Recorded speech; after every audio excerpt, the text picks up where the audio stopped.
വെള്ളിയാഴ്ചകളിൽ ജോലിക്ക് പോകാൻ ഒരു പ്രത്യേക ഇൻട്രസ്റ്റ് ആണ്. വൈകുന്നേരം ആകുമ്പോഴേക്കും വളരെ എക്സൈറ്റഡ് ആയിരിക്കും വീട്ടിലേക്ക് വരാൻ. ഒന്നും ചെയ്യാനില്ല. വെറുതെ ഇരിക്കാം. അത് വളരെ ബോറിംഗ് ആണെന്ന് അറിയാമെങ്കിലും ജോലി കഴിഞ്ഞ് വരുമ്പോൾ കിട്ടുന്ന ഒരു എക്സൈറ്റ്മെന്റ് ഉണ്ടല്ലോ, അത് വേറൊരു ലെവലാണ്. സാറ്റർഡേ സൺഡേക്ക് വേണ്ടി ഒരു പ്ലാനും ഇല്ല. വെറുതെ വീട്ടിലിരിക്കാം. പക്ഷേ ഈ സൺഡേ എന്തായാലും വെംബ്ലിയിലെ ചേർച്ചിൽ പോകാൻ തീരുമാനിച്ചു. എൻ്റെ ഒരു ഫ്രണ്ട് പറഞ്ഞു മലയാളം മാസം ഉണ്ടെന്ന്. ഇത് കാണുന്ന ആരെങ്കിലും വരുന്നുണ്ടെങ്കിൽ എന്നോട് വന്നൊരു ഹായ് പറയൂ. അങ്ങനെയെങ്കിലും ഞാൻ 10 പേരോട് സംസാരിക്കട്ടെ. എന്നെ അറിയുന്ന പലരും എന്നെ ഒരു എക്സ്ട്രോവേർട്ടായിട്ടാണ് കാണാറ്. പക്ഷേ ഞാൻ ഇവിടെ കൂട്ടിലടയ്ക്കപ്പെട്ട് ഇൻട്രോവേർട്ടിനെ പോലെ ജീവിക്കുമ്പോൾ കുറച്ച് ബുദ്ധിമുട്ടാണ്. പക്ഷേ സാരമില്ല. ഞാൻ എൻ്റെ രീതിയിൽ അത് എൻജോയ് ചെയ്തു വരുന്നു.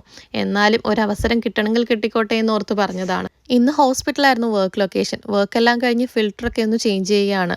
യുകെയിൽ വന്ന സമയത്ത് ആരോ പറഞ്ഞു ടാപ്പ് വാട്ടർ ഡയറക്റ്റ്ലി കുടിച്ചു കഴിഞ്ഞാൽ കിഡ്നിയുടെ കാര്യം തീരുമാനമാവുന്നു. അന്ന് കൂടെ കൂട്ടിയതാണ് ഇവനെ. ഇനി ഫിൽറ്റർ ഇല്ലാത്തതിൻ്റെ പേരിൽ കിഡ്നിയുടെ കാര്യം തീരുമാനമാക്കണ്ട. കിഡ്നിക്കും ഒരു സന്തോഷം, എനിക്കും ഒരു മനസ്സന്തോഷം. എന്തായാലും സന്തോഷിക്കാൻ വേണ്ടിയിട്ടാണല്ലോ യുകെയിലേക്ക് വന്നത്. ഇങ്ങനെയെങ്കിലും ഒക്കെ ഒന്ന് സന്തോഷിക്കട്ടെ. ഇനി എന്നെപ്പോലെ മടി പിടിച്ച് ഒന്നും ചെയ്യാൻ വയ്യാതെ ഇരിക്കുന്ന ആരെങ്കിലും ഉണ്ടെങ്കിൽ നിങ്ങൾ എങ്ങനെയാ ഗൈസ് എൻ്റർടൈൻമെൻറ്റ് കണ്ടുപിടിക്കുക എന്നൊന്ന് താഴെ കമൻറ്റ് ചെയ്യോ. അത് കണ്ടിട്ടെങ്കിലും ഞാനൊന്ന് സന്തോഷിക്കട്ടെ, ഞാൻ കുറച്ച് ബെറ്റർ ആണെന്ന്. ഇപ്പോൾ എന്തായാലും എൻ്റെ ഒരു എൻ്റർടൈൻമെൻറ്റ് കറങ്ങുന്ന കസേരയാണ്.